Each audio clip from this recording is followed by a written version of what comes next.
Good morning student. आज हम हिंदी विषय पढ़ने वाले हैं। इसके लिए आपको बुक लेनी है नई बाल सुलभमाला part number 1 third standard Hindi में। आपको बुक कौन सी लेनी है? सेमेस्टर 1 के लिए पार्ट नंबर 1 जो दिया है वो। अब हम इसमें कंटेंट देखें यानी कि विषय सूची देखें तो सबसे पहला चैप्टर हमारा है वर्ण ज्ञान। Let us learn the alphabet, जिसमें हम स्वर यानी कि वोवेल्स और व्यंजन यानी कि कॉन्सोनेंट्स सबसे पहले सीखने वाले हैं। तो हम शुरुआत करते हैं स्वर से। आपको निकालना है पेज नंबर 1, चैप्टर नंबर 1 वर्ण ज्ञान।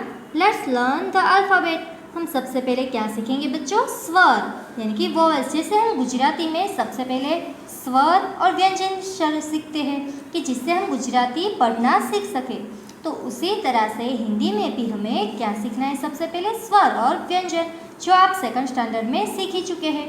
हम इस बार भी सबसे पहले स्वर और व्यंजन सीखते हैं। तो स्वर यानी कि वोवेल्स, तो हम उससे स्टार्ट करते हैं। आप भी अपनी टेक्स्ट बुक निकाल के बैठिए। हर वर्ण की ध्वनि को सुनिए। जब आप इसको प्रोनाउंस करते हैं, आप इसको बोलते हैं, तो ये जो ध्वनि है वर्ण की वो आपको सुननी है और उसको समझना है। Listen to the sound of each letter. सारे लेटर को आपको ध्यान से सुनना है। अब शुरुआत करते हैं। स्वर की शुरुआत होती है अ से। अ यानी कि इसको इंग्लिश में आपको लिखना है तो आपको यूज़ करना है ए के। यहाँ पे आपको क्या यूज़ करना है? ABCD हम जैसे लिखते हैं ना, उसमें आपको ए यूज़ करना है। अ से अनार। सबसे पहले क्या बनता है बच्चों? अ से अनार। अनार यानी कि पोमेग्रेनेट। यहाँ पे आपको पिक्चर भी दिया है। अ से अनार, अ से अनार। इस तरह से आपको इसको बोलते जाना है और लर्न करना है। अगर कोई आपसे पूछे कि अ से क्या बनता है, तो आपको कहना है अ से अनार। अनार यानी कि पोमेग्रेनेट। अ के बाद आता है स्वर आ। इसमें चेंज कुछ नहीं है। अ लिखना आपको सीखना है और अ के पीछे वन स्टैंडिंग लाइन और बनानी है, जिससे ये आ बनेगा। क्या बनेगा? आ। अ से अनार, आ से आम। आ के लिए आपको इंग्लिश में 2A डबल ए का इस्तेमाल करना होगा। आ से आम। आम यानी कि मैंगो। यहाँ पे आपको मैंगो का पिक्चर दिया है, MANGO मैंगो। आ से आम। अब आ के बाद आता है स्वर ई। ई से इमली। ई के लिए आपको आई यूज़ करना है। अगर आपको ई कहीं पे लिखना है तो इसके लिए आप इंग्लिश में कन्वर्ट करें तो आई यूज़ करना होगा। ई से इमली। इमली यानी कि टमरिंड। इमली यानी कि टमरिंड। यहाँ पे आपको इमली का पिक्चर दिया है। ई से इमली। ई से इमली। अब ई इमली यहाँ पे आपको दी है। उसके बाद आता है ई से ईख। देखिए इस दोनों में आपको कुछ चेंज दिख रहा है, डिफरेंस है सिर्फ यहाँ पे आपको इसको दीर्घ बनाना है, यानी कि ये क्या है? दीर्घ ई। इसे आप क्या कहते हैं? ह्रस्व ई। और इसे दीर्घ ई, यानी कि ये छोटी ई कहलाती है और ये बड़ी। दीर्घ का मतलब होता है बड़ी या तो लंबा। ई से ईख। ईख यानी कि शुगर कैन, जिसे आप हिंदी में गन्ना कहते हैं ना, उसको ईख भी कहते हैं और इंग्लिश में कहेंगे शुगर कैन। तो ये चार जो हमने स्वर देखे, हम एक बार फिर से बोल देते हैं। आप भी मेरे साथ बोलिए। अ से अनार, आ से आम, ई से इमली, ई से ईख। तो ये चार आपको स्वर आ गए ना। अब हम ई के बाद का जो स्वर है वो देखते हैं नेक्स्ट पेज पे। ई के बाद आता है ऊ। ये कौन सा पिक्चर है बच्चों? ऊ। ऊ से उल्लू। ऊ के लिए हमें इंग्लिश में यू यूज़ करना है। ऊ से उल्लू। उल्लू यानी कि ऑल, OWL ऑल। ऊ से उल्लू। ऊ से क्या बनता है बच्चों? उल्लू। उसके बाद है नेक्स्ट वोवेल ऊ। ऊ से ऊंट। ऊ से क्या बनता है? ऊंट। ऊंट यानी कि कैमल। यहाँ पे आपको कैमल का पिक्चर भी दिया है।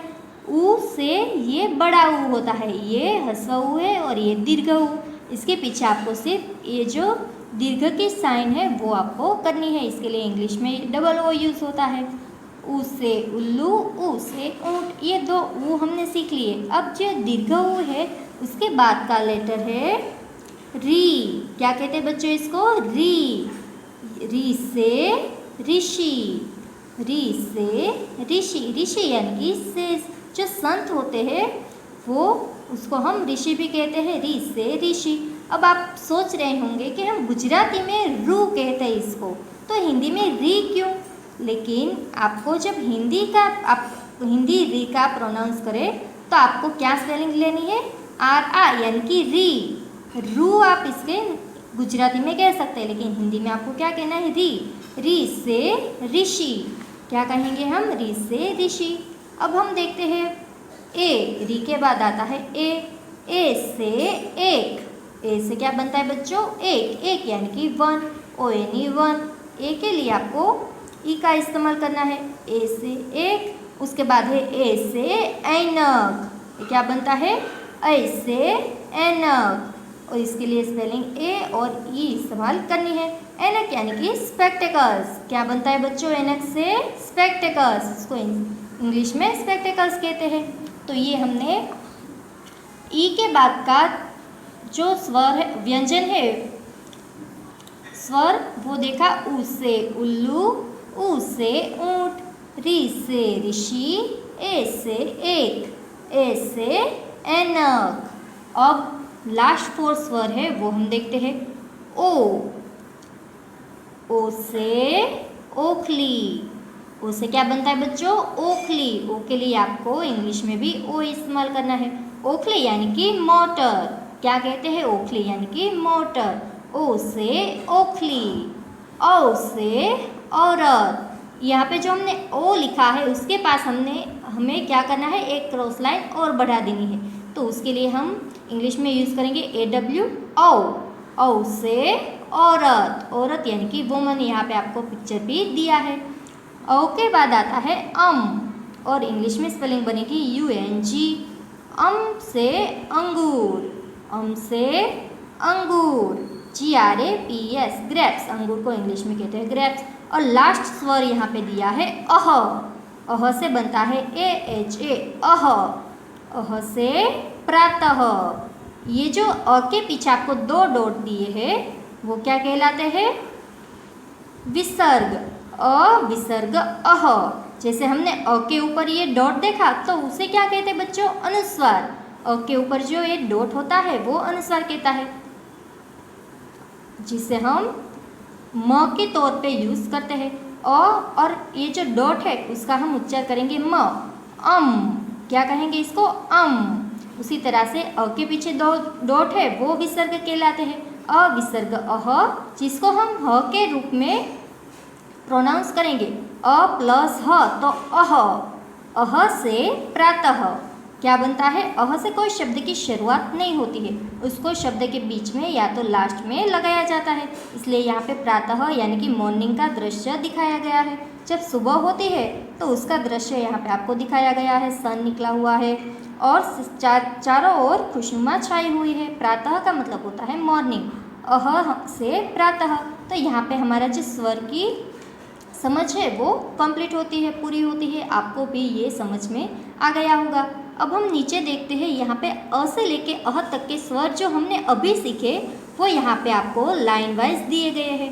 हम वो एक बार बोल देते हैं, आप भी मेरे साथ बोलते जाइए, जो कि हमने आज सीखे हैं। अ से अनार, आ से आम, ई से इमली, ई से ईख, ऊ से उल्लू, तो ऊ से बनेगा ऊंट। री से ऋषि, ए से एक, ए से ऐनक, ओ से ओखली, औ से औरत, से अंगूर, अह से प्रातः।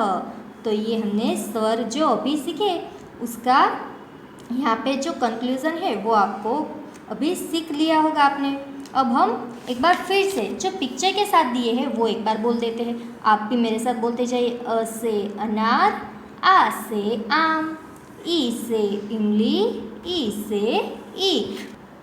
अब नेक्स्ट पेज में ऊ से उल्लू, ऊ से ऊंट, री से ऋषि, ए से एक, ए से ऐनक, ओ से ओखली, औ से औरत, अम से अंगूर और अह से प्रातः।